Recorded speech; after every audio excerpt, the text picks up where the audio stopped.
Speaking. This is not a very long game. I think this game is only like 45 minutes to an hour. Again, we have played this before, but I feel like it's good.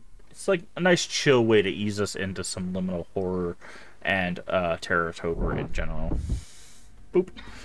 This is based on the Backrooms, but the developer said at the beginning of the little thing that this is just their take on the stuff. This is not based on any Backrooms canon. I will be honest, I don't know a lot of Backrooms canon, so if you know a lot about the Backrooms, that's great. I do not. Okay, we can turn our sensitivity down. Should be good. Okay. So this is the Backrooms. Basically, I've talked about this before when we played this. I believe the way you enter this space.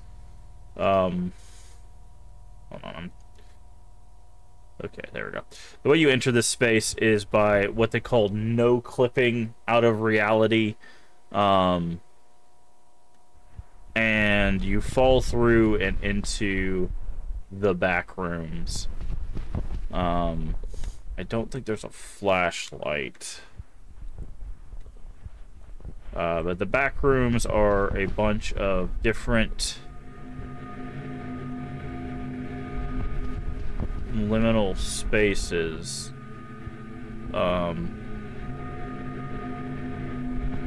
That in theory are like stacked on top of each other, but the Backroom specifically is kind of this. It's like this greenish yellow carpet with yellow walls and fluorescent lights. It's supposed to give you kind of like office space vibes. And the reason why this is horror is there's some of these spaces that people find very uncomfortable. There's a lot of tension in them. As far as I know, when we played this last time, there are no like jump scares or anything. It's basically just an exploration of these spaces. And I think it'll be probably the same about pools, but pools will be specific to the pool rooms, which I think we do see in this game, but we'll talk about when we get there. But the goal of this game is basically there's an elevator on each level that takes you to the next, and then you get to different liminal spaces. So, and liminal horror, there's basically, from what I saw from the community. Okay, we're just going in a circle. I thought there was something over there, but I guess not. Basically, there's spaces that are like usually occupied, but when they're empty, they tend to make people be like, I've been here before, but it's weird, right? There's like a weird, like, subconscious aversion to those spaces. You see it with like bus stops, you see it with diners and stuff like that. There's just kind of this subconscious like, ugh, I don't like the way this feels. And some people find it very uncomfortable. Some people, like myself, actually find it quite relaxing. And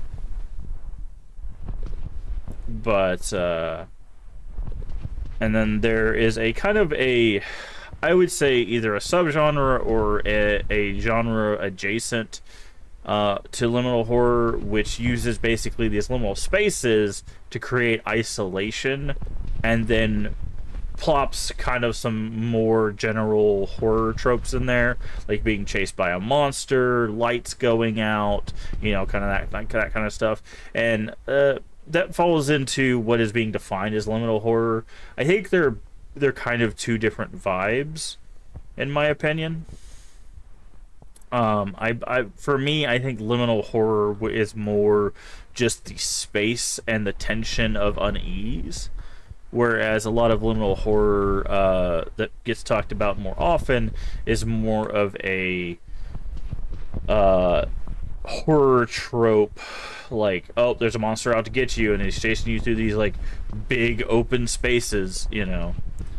The reason why I'm taking my time and not like running constantly is because sometimes we can peek at a distance. We do peek a monster, but again, I don't think they come after us. So But yeah, some of these spaces make people very uncomfortable. Some of them, yep, there's light over there. Some people are unaffected by it. I think liminality, the uncomfortableness of it comes from some level of the. Okay, we'll go that way in a second. Comes from similar to kind of like the uncanny valley. If you're knowledgeable about what that is, uncanny valley is basically when something seems like, specifically people's faces and stuff, when they seem too real, it's very off-putting. And you see that with like movies, certain games and stuff. People will play those and go, "Ugh, I don't like looking at that character or whatever," because they feel too real. I feel like liminality kind of strikes that same chord, but for spaces essentially. Okay, so we got a big open space over here. I want to go check out that light real quick. Also, there is head bob. I don't know if there's a way to turn it off. Doesn't look like it. So if you get motion sickness, I do understand if you need to like tune away or just listen. That's fine. I unfortunately cannot turn off head bob, which does cause a lot of people to get motion sickness. So, but there's a lot of different spaces. So like this is already touching on a kind of mall-like space you can see here. But as we move on, we'll explore a whole bunch of different spaces in this one. Yeah, here we go. I don't think we saw this before. But this is kind of the idea, right? Like there should be stuff here, there should be people here, that kind of thing.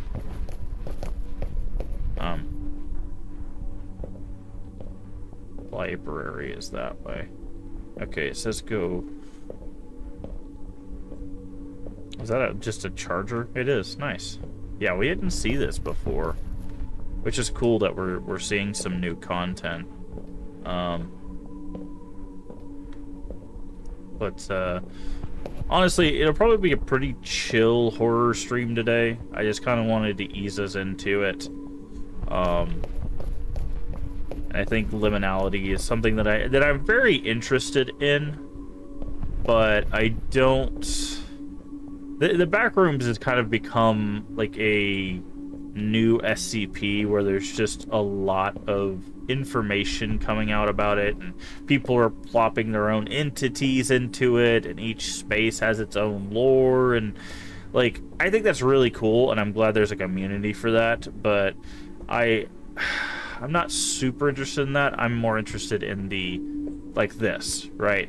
This kind of framing and shot and stuff, and how that makes people feel. Also, if you want a good example of liminality in film, I mentioned this I think last time. The Shining uses liminality very, very well with the hallways, with the big spaces and stuff. I do recommend, if you want to see some of that in practice, The Shining is a very good practice of that. It's also just a very good horror movie. There's a good discussion about isolation, which I think plays into some level of liminality. Feeling isolated. As far as I know, there's no flashlight, so these dark spaces are just dark. Although can I turn up the brightness at all? No, I can't. Great. Okay. I don't think we found this library space either. Interesting. But it's used in film quite a lot. It has been for a while. Now, sometimes it was used in film because it's just good framing. So, like this is a good example without this pole being in the way. So, I think we talked about this before, but composition of a shot is important when you're trying to lead your viewers towards something. So, like this shot, you can see a lot of things you have lines on that top left leading towards the distance. You get a line above me leading towards the distance. You've got lights at the top and bookshelves all leading me down the central path. This is why framing is important in movies and games and stuff like that, because they can help lead the player or the viewer. But I do believe that kind of stuff, that composition and framing, do also play a large part in liminality. So, ooh, what's this? Yeah, we definitely didn't go this way before. Very cool. I like finding new stuff.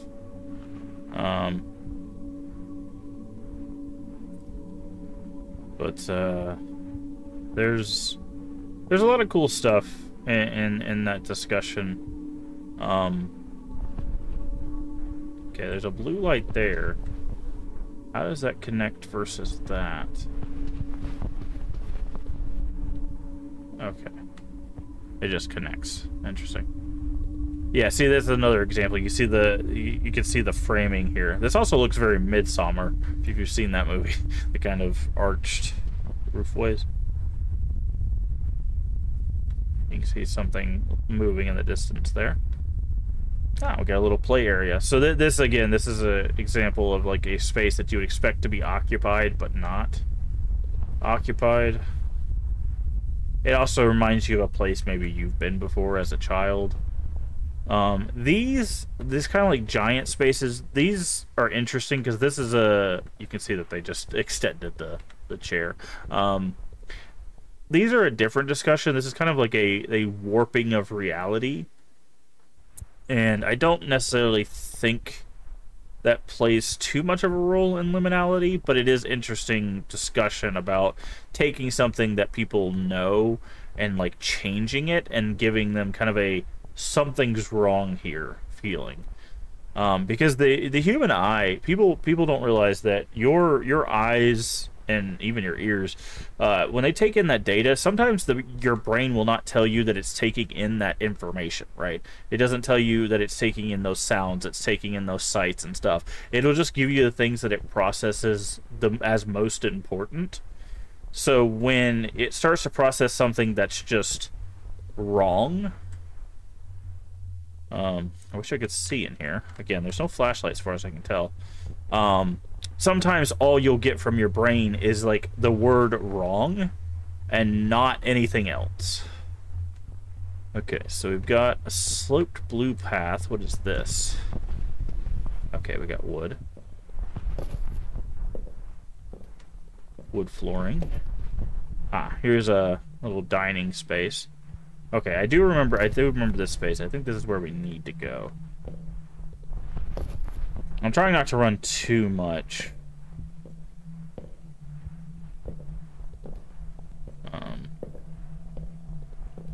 Gallery. Yeah, I do remember this. Okay. And we tried to fall down there and we couldn't. And there's no interactions in this game. There's just a zoom, essentially.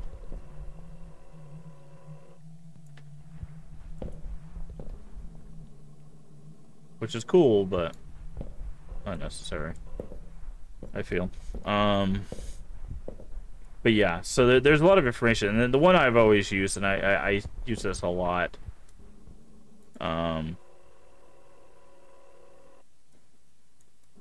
is a perfect example of your mind taking in data and not telling you, is your nose. So when you're looking straight ahead, when you're looking around, when you're doing anything unconsciously, your brain will basically edit out your nose from your visual space because it's not useful information to what it's trying to do. However, once you look at your nose, you go, wait, my nose is there, it's always there, why do I not see it, right? And that's just because your brain does that. Like it'll inherently change what you see in order to better understand its surroundings. But that can also lead you into some weird, like, disillusionment, essentially, of the world, because you're like, wait a second, these things exist but don't, you know? And that's kind of like, I think, some part of liminality is like, I've been here but I haven't. Because your brain is like, oh, I remember that door, or oh, I remember those stairs. And it's like, well, but you've never been there, right? Okay, so this is what we're looking for, these elevators. I'm gonna go check this other room real quick.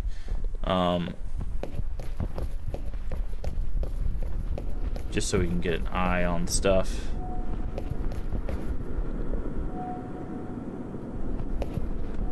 yeah, I wanted to see this. I remember this.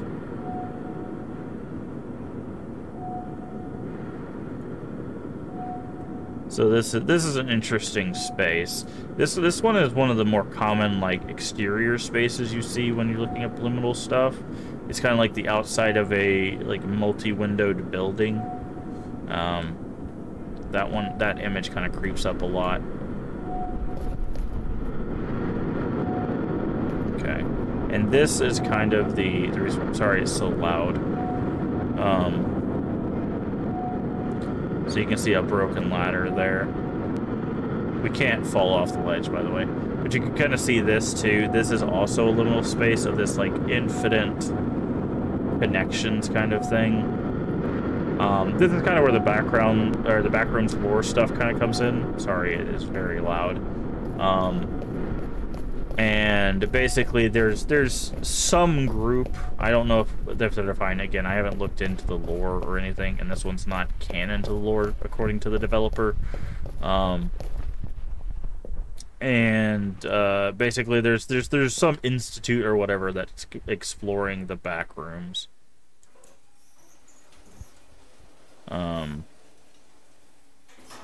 So, and that's where you get kind of this like SCP meets, you know, liminal space kind of stuff. So, okay. So this area is based on a concept of basically a set of areas that is just like infinite pools. This is basically the area that pools is going to be about, but it's going to be different. So this is kind of a taste on what the second game is going to be like that we're playing today. But this one plays a lot with, you hear it, with like water and light and reflections. I do think we can actually go through the water in this one. We can. I think this one, this area, the pool rooms or the pool area, I think this one took off because a lot of people have. I would say there's a good number of people that have like good memories with like pools and stuff. So this tends to bring back more good memories. Also, it tends to be more inviting because the way it's lit, it has like more natural light. So people tend to find as far as I can tell from the bit I've interacted with, tend to find the pool and the pool rooms or whatever you want to call them, much more inviting and much more. Can we go under here? Could, but there's not really anything. Much more relaxing than some of the backrooms counterparts. But again, we'll see some of the pools game is, I believe, just this area, so we'll see this in more detail when we play that game.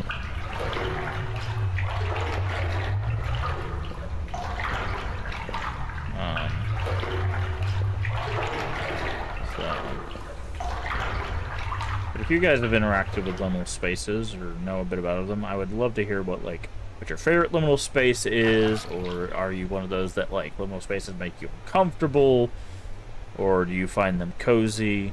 I asked this last time we played this, but I'm always interested to see what people have to say.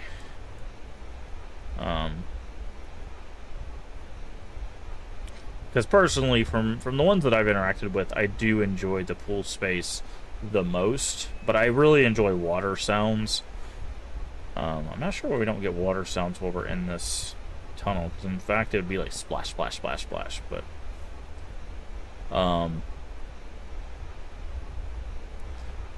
but I do enjoy this space quite a bit.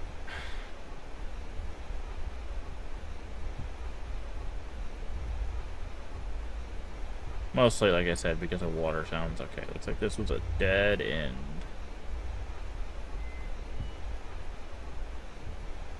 Also, another thing about the rooms, if you will, back rooms, pool rooms, whatever rooms, is they're supposed to be like infinite, essentially. They're infinite liminal spaces. You know, they go on forever. So it's interesting because the idea is that you can and most likely will get lost in these spaces. There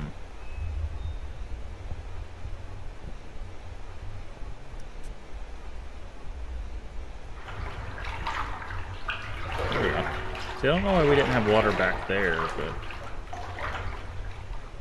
we have it here. Okay.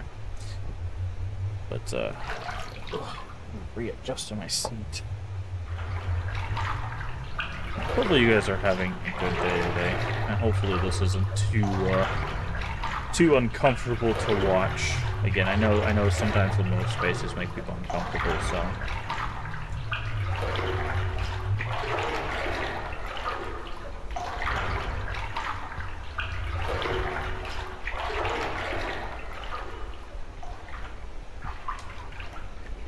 Got some signs over here. I'm very curious what they say. It says no cycling.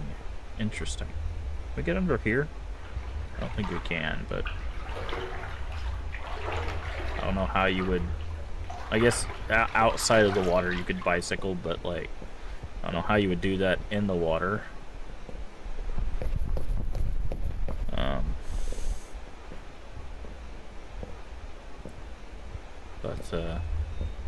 What is that?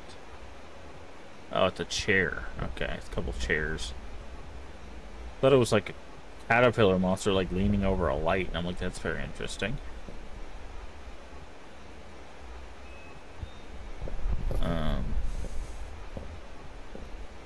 Also, use of color is very important. I don't know if I mentioned this the first time we played it, but you can set a mood. I'm pretty sure I did, but you can set a mood by just changing the lighting. Now, I will say colors have different meanings in different societies, so you have to make sure that, like, you understand that your response you're trying to evoke with, like, a red light or a blue light or whatever may not give you the same response from everybody.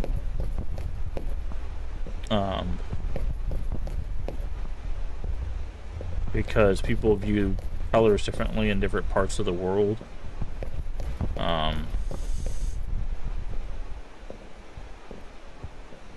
Dario Argento. I don't know who that is. I think I see our elevator.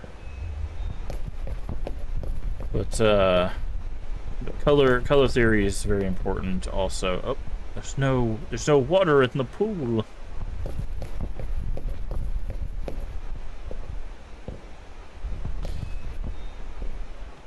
Alright. There we go.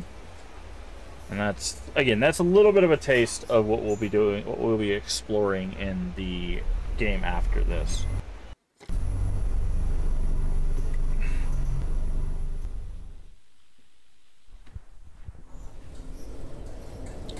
Dining hall. See, like this is a perfect example of this. For some people would be ominous, and for others wouldn't be have the same meaning.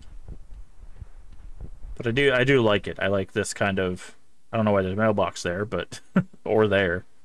But I do like this kind of, like, you're not sure what's around this corner and you will never know.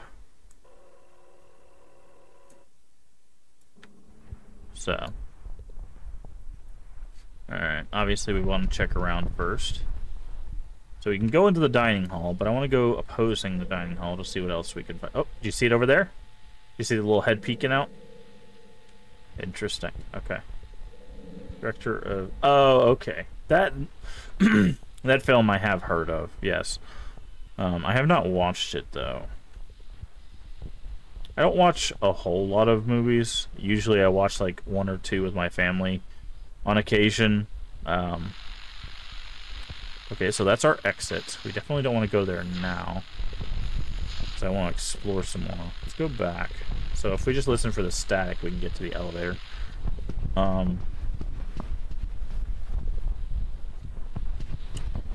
So there was a monster at the end of the hall that way, so let's go this way and see what we can find. Again, I think this game doesn't have any like jump scares or anything. It's mostly just ambiance.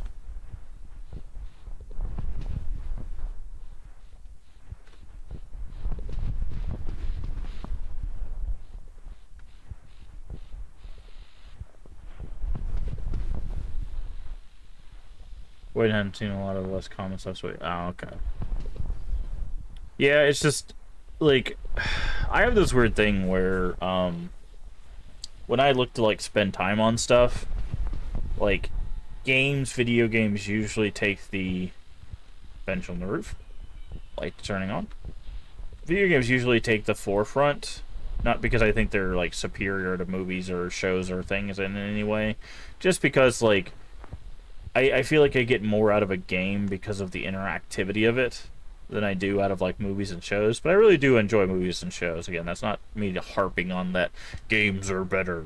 You know, I don't think so. I think that movies obviously and shows have their place, but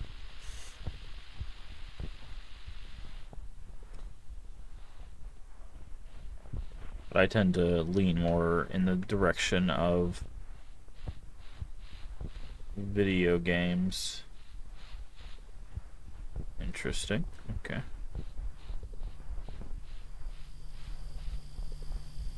It's the rectangle. Technically, it's a rectangular prism.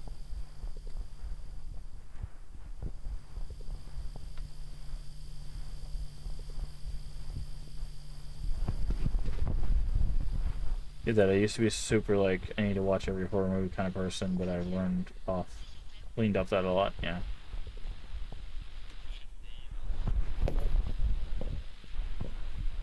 Yeah. Like I said, I don't think there's anything wrong with like movies and shows and stuff, and I've watched quite a few of those. It's just alright, well, that's a pretty short level. Wait, we didn't go to the dining hall though. I wanna go to the dining hall. Nope, not that far. This way. I want to go to the dining hall before we take that elevator. Watch it be nothing. just yeah. See, can I look at the dining hall?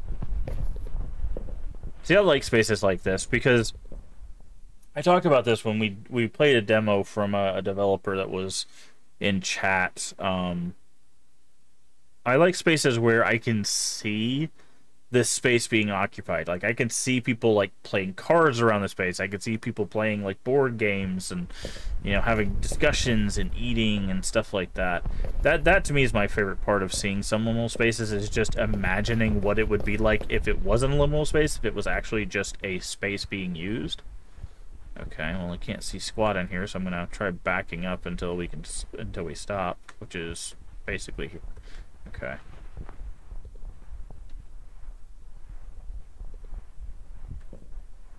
What about over here?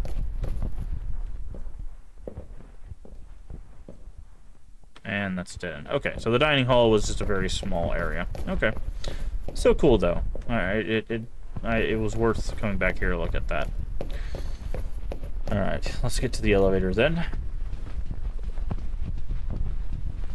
Which I believe we can just... Isn't there like a path or something?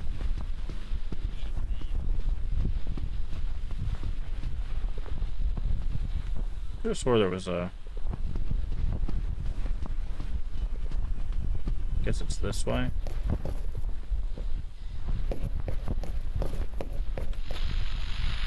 Yeah, it was over there, okay.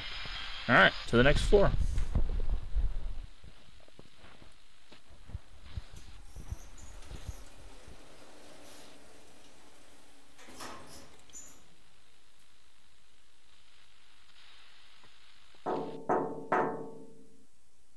Hello? Hello?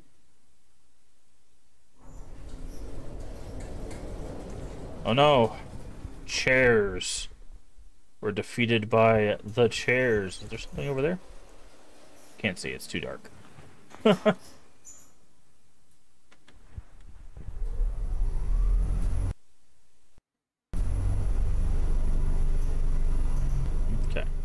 What space? I know a couple of these spaces are a little... They're outdoors and they're very strange.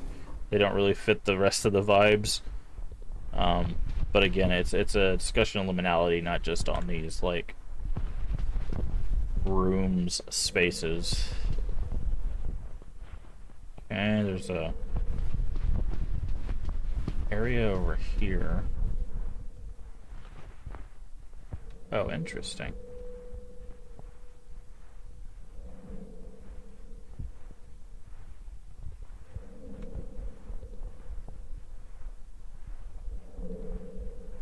But again, the games we're going to be playing for the rest of Terrortober are going to be far more intense with the scares and the action and stuff like that. But I feel like this was a nice way to ease us kind of into the space. Plus, again, I love liminality as a concept. I think it's a very cool concept, and it allows me to talk about something that I really enjoy, which is like composition and color theory and artistic vision and stuff like that.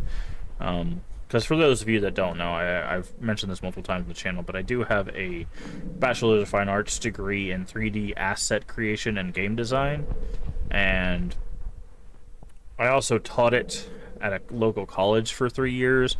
And this is one thing that I try to get across to my students, is the idea that the space doesn't have to be super detailed to get your point across, right? You don't have to fill this space with objects for this to be a horror space. You know, just the concept of the space can be enough. Okay, so the elevator's over there, but it says chemical storage. Nice. Okay, we'll check that out in a second. I just want to double check this. But it's how you use the space, it's how you light the space, it's how you direct the player. Like, all of that stuff matters just as much as what's in the space. And I look at games like this, and I'm just like, if you're ever thinking about getting into game designs and stuff, this kind of stuff is not super difficult. I would say that there's a certain level of figuring it out that you would have to do, but that's with anything. But you could definitely, like, make these kinds of spaces, right? These liminal spaces and whatnot. Because, like, this table, you know, these tables, they're all the same table, right? So you only have to make one of them. And if you look at them, right, they're basically a metal frame. So you can make this, like, one piece if you wanted to. Although it looks like, yeah, they did make it one piece.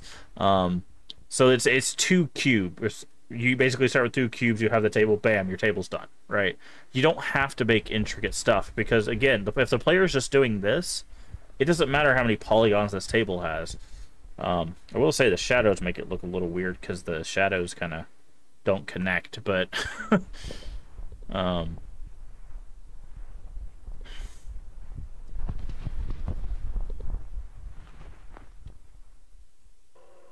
Nothing? Okay. But there's a lot of people that are very, like, I don't know if I can do game design, I don't know if I can make stuff. You absolutely can. And I will probably say this a lot during this month, as we play through a lot of indie titles, especially the shorter ones. Like, if you have any interest whatsoever in game design and asset creation and stuff like that, it is not that hard to get into. There is a learning curve, as with any new skill. Hi. Hey, we saw that last time. I was watching our video back of this. We saw hands. We weren't that close to him, though, last time. What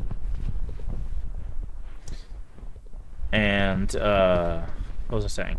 But yeah, like there's a learning curve with any new skill. Okay, so there's a second elevator. I'm guessing that's the elevator we have to take. I'm guessing the other one is the one we came in on.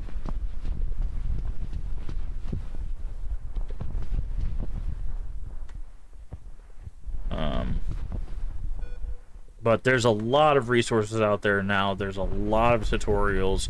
Now, I will say, if you're getting into game design and asset creation and stuff like that, don't get tutorial-itis. I know that's a really weird word, but a lot of people, what they'll do is they'll gather up like hundreds of tutorials and they'll watch all the tutorials and then they won't make anything. I've been known to make that exact same issue myself, where I'll be like, oh, I'm gonna look at how I want to make this thing, and then I'll like watch 4 tutorials and then I just won't end up making anything. It's a very easy habit to fall into. But I would definitely recommend, like, whenever you watch a tutorial, make something. Just make something that is how you know you've finished the tutorial. If it's the thing in the tutorial, you know, that's great. If it's something not in the tutorial, that's even better, because then you're using what you've learned from the tutorial. But yeah, it's very easy to get tutorial-itis and not actually make anything. Also, there's these speakers that have started showing up. I wonder if there's anything about these.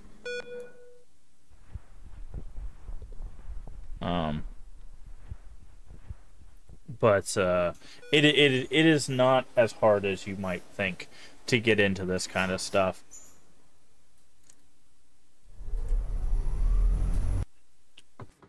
And it's like any other skill.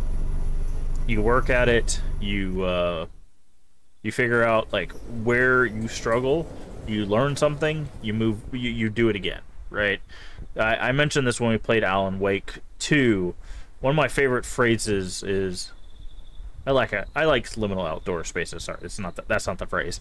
One of the phrases that I love is, ever tried, ever failed, no matter, try again, fail better.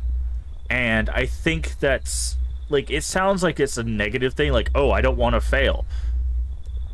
Failure does not mean, failure is not inherently negative, right? It just means that it was either a limited or not a complete success, right? But failure does not mean that you didn't accomplish something. Like, if you try to build this house and for some reason, like, it's 2 sizes too big, or you forget a window, or it just looks weird, right? You still built a house. You still learned from that.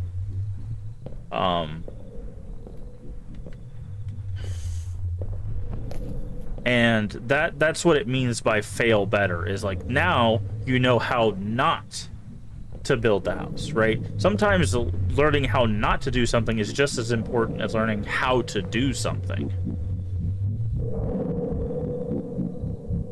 Are you laughing at me? You got beef? Why don't you come out of the shadows? How about I'm gonna go in. What's up, bro? We got beef? I can't see you, so you're probably gonna murder me if you're in here. Oh, it's just a chair. Anyways, but that's the thing, is like learning how to roll with the, okay, it didn't turn out exactly as I liked, but I can do better next time, is like 99% of the journey. Like, I know that sounds really like, wait, not that much, right? Yes. If you talk to basically anybody that's created anything in their life, learning how not to do the things is really just as important as, now I know how to do the thing. Because once you know how to do it, then you can just do it.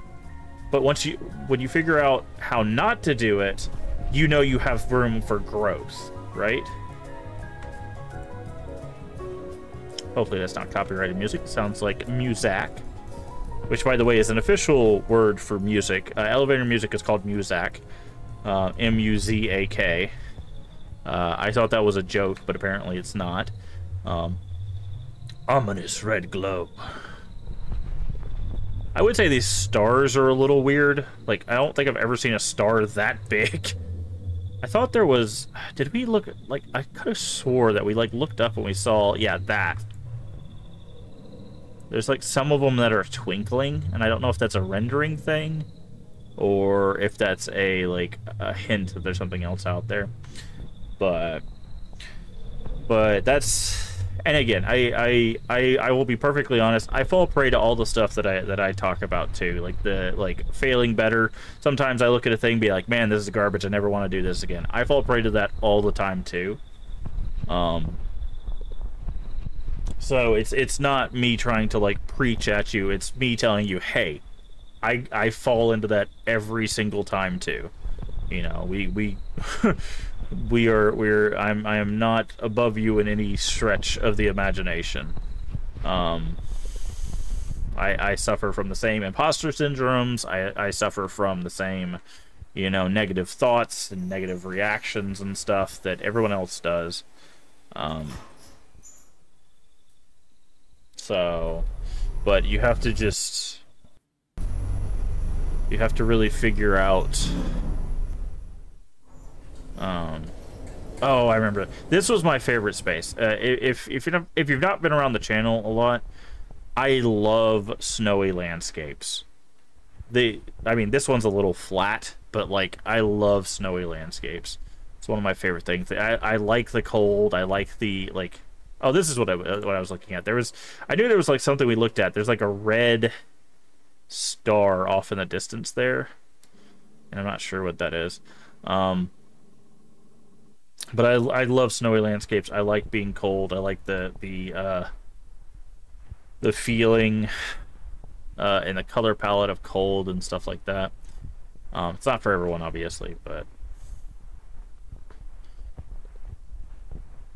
yeah, it's not easy to deal with those you know, voices in your head when you're trying to create something, but I can tell you from experience that you can persevere and you can overcome them, and create the things you want to create. But the first step is just doing it, right? Just sitting down and being like, I want to make this change. I want to make this thing. This is interesting.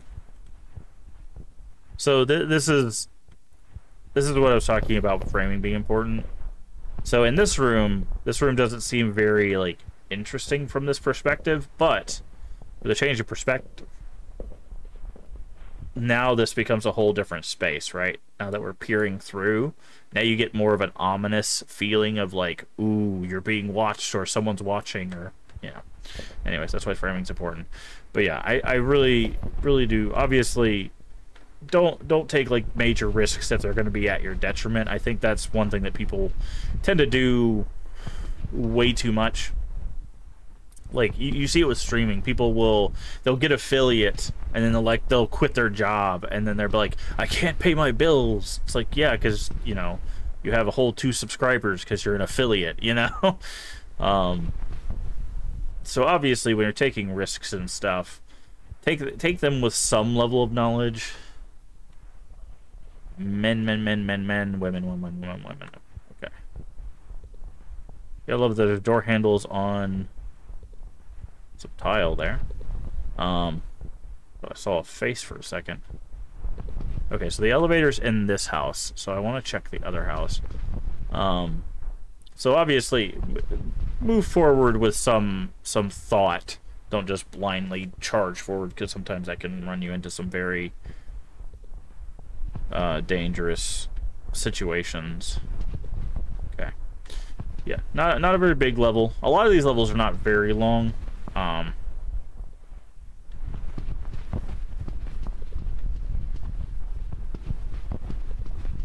Sorry, I was just getting a few more of the crunch of snow sounds. Alright. But yeah.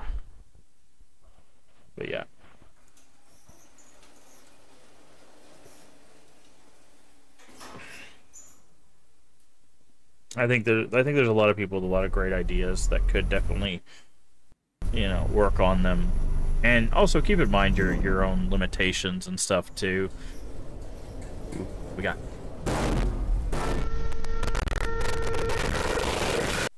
I was trying to see what was in there. Apparently we're dead now.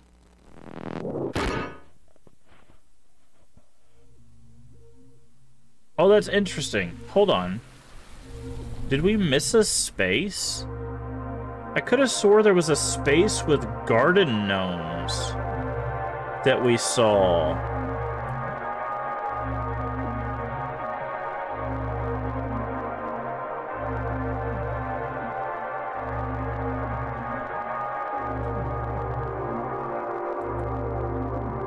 Did we miss? We missed a couple spaces, right? Hold on. I'm gonna mark that. That might be the end of the found footage game. But I could have swore there was a space that was like houses and there were gnomes. And then there was another like exterior space.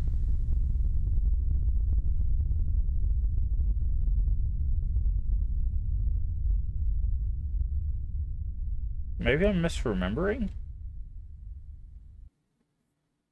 Well, that's going to do it for the complex found footage. So, again, we've played that before. I like liminal spaces. I think it's cool. And check it out. I believe it's free on Steam. Let me double check that. Let me double check. It is currently... Yes, that game is completely free to play.